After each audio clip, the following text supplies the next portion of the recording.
de la evaluación formativa. El currículo nacional nos plantea que todo el desarrollo del aprendizaje que estamos nosotros desplegando en el 2020, en el 2021, si bien estamos dándolo en un entorno remoto, en una situación de aprendizaje a distancia, igual el enfoque que desarrollamos es un enfoque por competencias.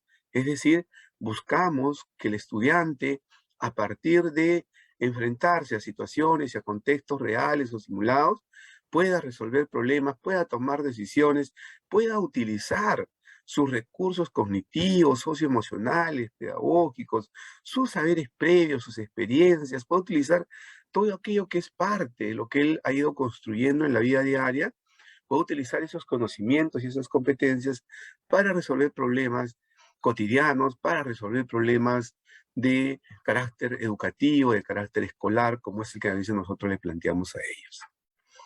Entonces, estamos en el marco de un enfoque por competencias que exige al estudiante una actuación compleja, pero a la vez también estamos en el marco de una evaluación formativa. Como les decía yo al inicio, esa evaluación que lo que busca es fortalecer el aprendizaje del estudiante. Esa evaluación que lo que busca es alimentar también y retroalimentar también la acción pedagógica del maestro y la maestra en el aula. Porque la evaluación, y la evaluación formativa más aún, tiene dos aristas. Siempre va a tener dos aristas.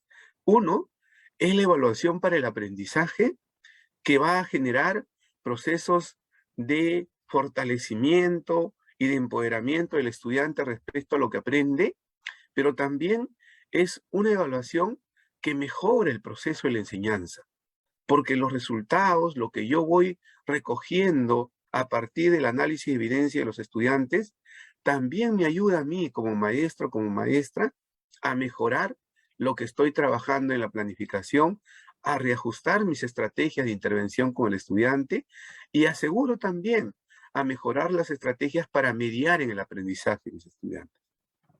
En este contexto, no podemos dejar de hablar de este enfoque por competencias que yo les señalaba, ¿no? De esta búsqueda del desarrollo del pensamiento complejo en el estudiante.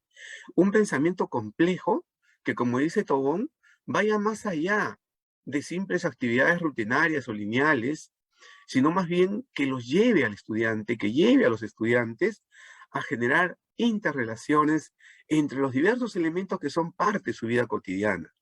Un pensamiento complejo que provoque interrelación del estudiante con la experiencia que vive en su entorno inmediato, en su familia, en su comunidad, con lo que vive también en el aspecto local, provincial, regional, pero también interrelaciones que lo lleven a la reflexión, que lo lleven al análisis y que lo lleven al reconocimiento que aquello que va aprendiendo no solo está enmarcado en un entorno inmediato, pequeño, concreto, como es la comunidad, como es el distrito, o la provincia, o la región, sino también está enmarcado y está articulado e interrelacionado con el país y con el mundo. Entonces, miramos el entorno inmediato, miramos lo local, miramos lo global, miramos la multidimensionalidad del aprendizaje. Porque el aprendizaje es multidimensional. El aprendizaje no solo tiene una línea, sino más bien tiene todo un conjunto de elementos articulados e interrelacionados que nos permite aprender en diversos contextos y en diversos formatos, como hoy estamos aprendiendo. Por ejemplo, hoy tenemos el gusto de estar todos juntos a través de una pantalla, el Zoom, y seguro cada uno de ustedes está ubicado en un espacio distinto, diferente. Algunos estarán en Omate, otros estarán en Moquegua, otros seguro estarán pues no sé, en Arequipa, otros puede ser que estén en alguna de las provincias o en algunas otras regiones de la misma región Moquegua, y así estamos cada uno en contextos diferentes. Pero eso no impide que el aprendizaje se pueda desarrollar. Entonces, tenemos que ir aquilatando, tenemos que ir capitalizando lo que hemos ido aprendiendo en estos 2 años para que eso justamente le proporcione al estudiante mayores elementos de poder aprender. Ese pensamiento complejo exige a la vez que lo que vaya a aprender el estudiante tenga una enorme significatividad. Es decir, no solo tenemos que estar pensando en los procesos de enseñanza, sino también tenemos que estar pensando, colegas, que aquello que provocamos, que aquello que damos a los estudiantes tenga significatividad para ellos. Ojo con lo que le estoy diciendo. No basta con que sea significativo para mí como maestro, como maestra, porque para mí puede ser muy importante, puede ser muy significativo, pero tal vez a los estudiantes, pues, esa significatividad no sea tal. Por eso hay que preocuparnos siempre porque aquello que nosotros le proponemos como experiencia de aprendizaje, como unidad o como proyecto, como módulo para aprender, sea significativo para el estudiante. Y para ello tenemos que plantearnos situaciones auténticas, situaciones retadoras, situaciones que provoquen en ellos, pues, justamente un aprendizaje significativo y que provoquen también en ellos actuaciones complejas, que puedan tomar decisiones para resolver problemas, que puedan analizar, que puedan investigar, que puedan explorar. Todo ello tiene que ver con esa multidimensionalidad del aprendizaje y tiene que ver con esa exigencia del pensamiento complejo, ¿no? Y a la vez, también ir construyendo al individuo como tal, al ser, ¿no? Porque el sujeto también es un sujeto que va construyendo valores, actitudes y los enfoques transversales que nos van ayudando, pues, justamente a tener una mirada de lo que vamos trabajando con cada uno de ellos y las interacciones que realizamos con ellos, ¿no? Este contexto, hay que tener en cuenta que la evaluación, en la perspectiva misma de la evaluación, siempre la evaluación va a ser compleja y va a ser controvertida. ¿Y por qué la evaluación es compleja y controvertida? Porque en el caso de la escuela, la evaluación está en manos del mismo sujeto que enseña. El maestro y la maestra, que es quien planifica, que es quien genera los procesos de enseñanza, que es quien media en el aprendizaje, es a la vez también el sujeto que evalúa el aprendizaje. Es decir, yo como profesor, yo como profesora, genero y desarrollo todos los procesos posibles para enseñar al estudiante, para generar aprendizajes al estudiante. Pero a la vez, yo mismo también tengo que generar las condiciones para poder evaluar y para poder analizar los niveles de logro, los niveles de aprendizaje de mis estudiantes. Por eso se hace complejo, por eso se hace controvertido, porque tengo pues dos roles ahí. Pero además de ello, se hace complejo y controvertida porque el propósito de la evaluación también tiene dos aristas. Tenemos por un lado una evaluación que está orientada a acreditar, a certificar los aprendizajes. Por ejemplo, ahora a fin de año, los chicos que se están yendo de quinto año de secundaria, seguro que estarán preocupados por cómo se van a certificar sus aprendizajes, cuáles van a ser las notas que sus maestros le van a colocar. Igual con los estudiantes de sexto grado de primaria, ¿no? Todos nosotros ya conocemos y sabemos, maestros y maestras, que vamos a hablar de una continuidad en el aprendizaje. Y de esto, no, seguro no vamos a tocar el tema directo, pero yo sí quiero que seamos conscientes que el aprendizaje es un continuo permanente, que el aprendizaje no se cierra y no concluye con un grado, con un ciclo concreto.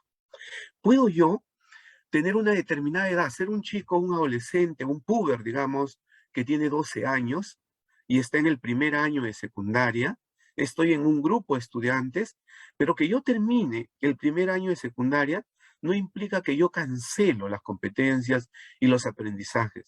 No, lo que pasa es que el aprendizaje es un continuo y va a seguir avanzando. Por eso es que hablamos de continuidad en el aprendizaje. Entonces, hay que prepararnos porque también en el 2022 vamos a hacer una continuidad del aprendizaje, de lo que hemos venido trabajando en el 2020, 2021 y seguro ya con una presencialidad mucho más fortalecida, en el 2022 podremos consolidar aprendizaje en nuestros estudiantes, pero para eso necesitamos hoy hacer un par y hacer un alto en nuestro quehacer de la enseñanza y poder evaluar, poder analizar evidencia de aprendizaje. Entonces la evaluación tiene dos propósitos. Por un lado, le decía, el propósito que tiene que ver con acreditar, con certificar aprendizajes, esas funciones de control de la evaluación que siempre han sido las de aprobar, desaprobar, promover.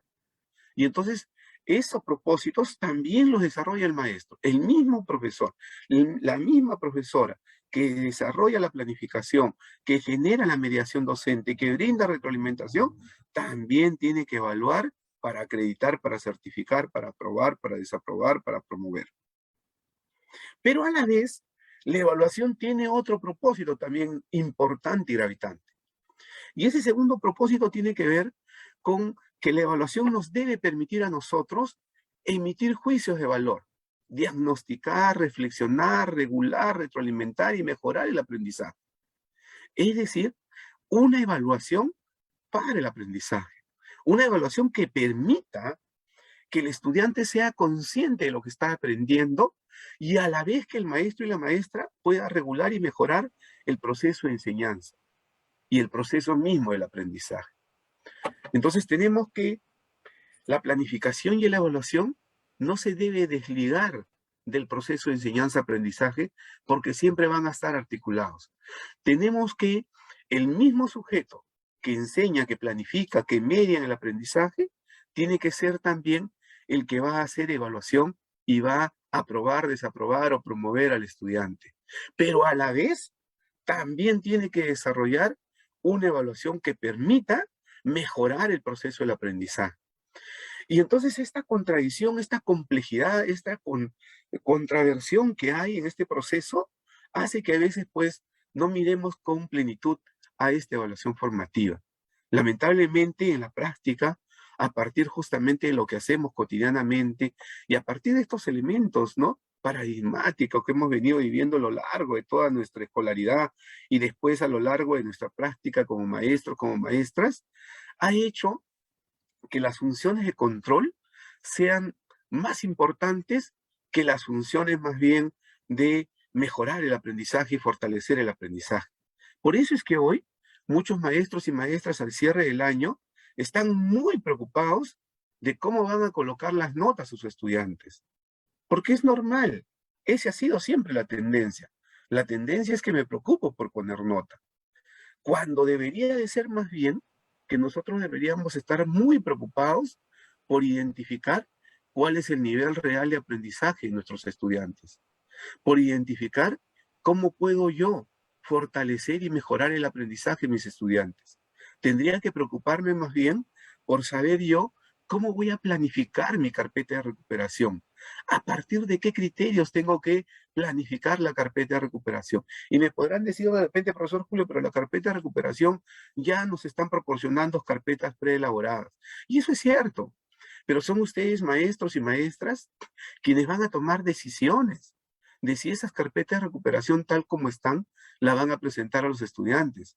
Particularmente, yo creo que esas carpetas de recuperación tienen que ser adecuadas, tienen que ser modificadas, tienen que ser contextualizadas a las necesidades de sus estudiantes. Pero para ello necesito yo una evaluación, un análisis de las evidencias para saber cuál es el nivel real de aprendizaje de los estudiantes y poder brindarle entonces a través de la carpeta de recuperación situaciones de aprendizaje que permitan fortalecer sus competencias. Porque no estamos hablando de experiencia de aprendizaje, sino ya en la carpeta situaciones, actividades de aprendizaje que permitan fortalecer las competencias de nuestros estudiantes.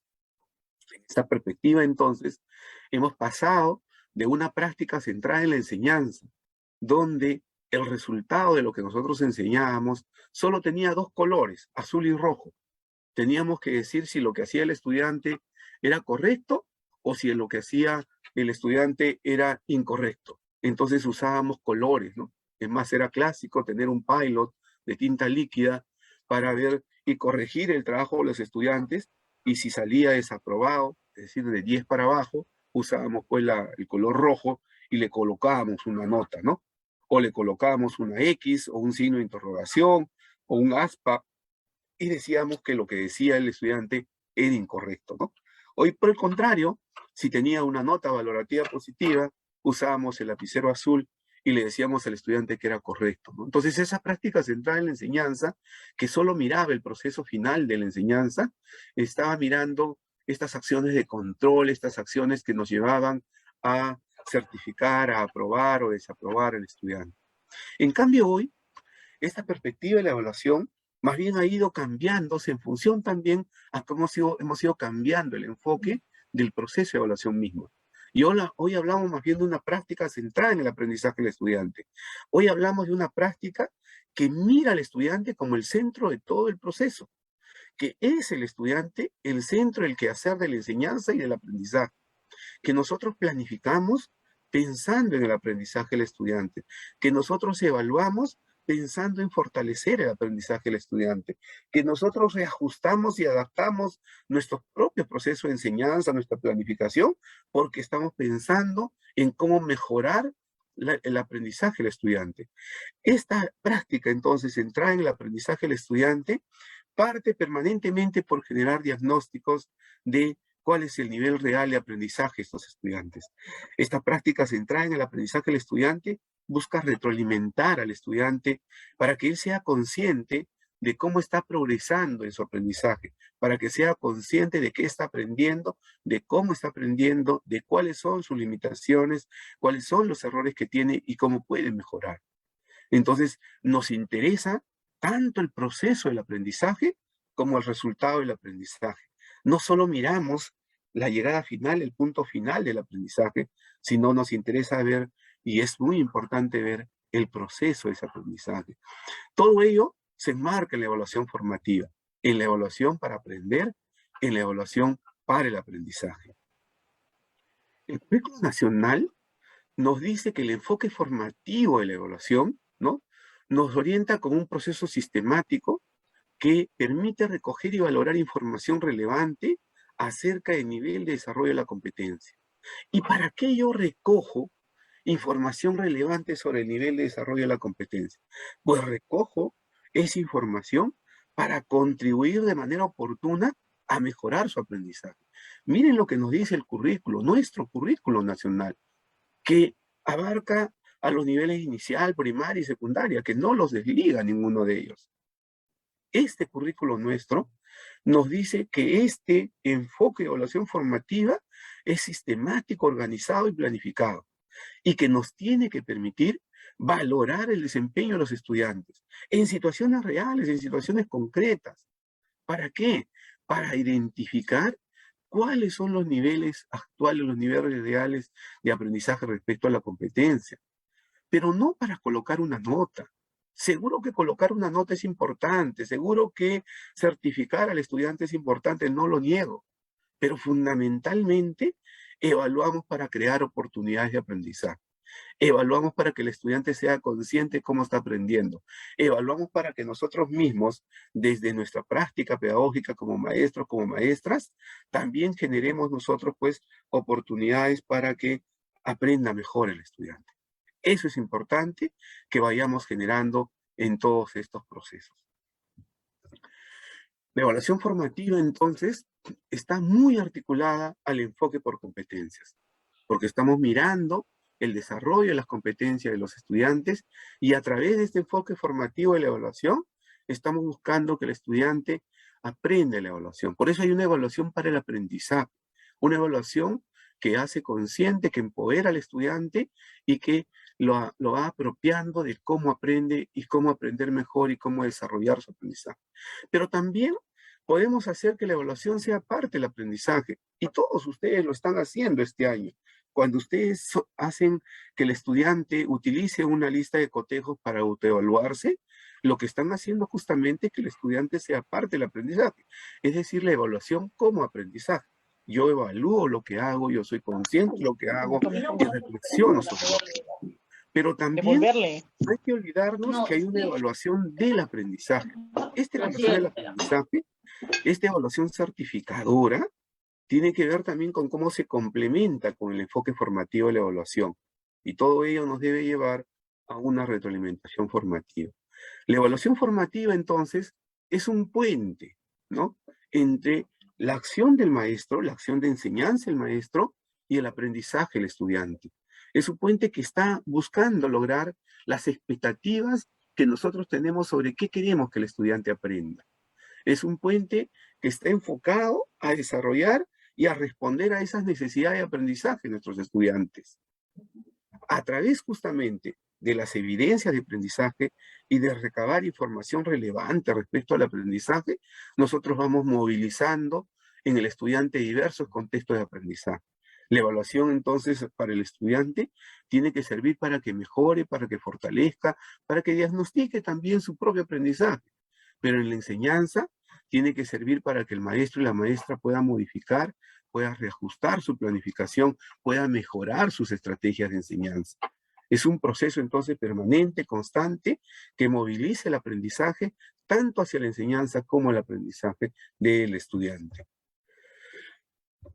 Muy bien, planificación y evaluación entonces no se pueden desligar, son dos caras de una misma moneda, nos lo dice el currículo nacional, y cada vez que nosotros estamos planificando, tenemos que estar pensando en la evaluación. Cada vez que nosotros estamos evaluando, también estamos pensando en la planificación, estamos pensando en la mediación, estamos pensando en mejorar el aprendizaje. Planificar, evaluar, enseñar, aprender.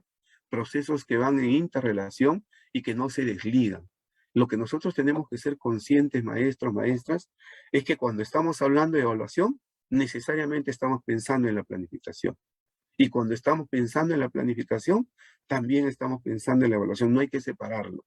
Lo separamos por cuestiones de tiempo, por elementos didácticos, pero siempre deben estar juntos, deben estar alineados, deben estar articulados, con propósitos de aprendizaje que parten de la planificación, pero que se expresan en la evaluación. Y eso nos va a permitir una mirada mucho más amplia de lo que estamos buscando desarrollar en nuestros estudiantes. Las dimensiones de esta evaluación formativa tienen que ver con tres aspectos claves. Por un lado, las valoraciones que ustedes hacen sobre el desempeño, la actuación de los estudiantes.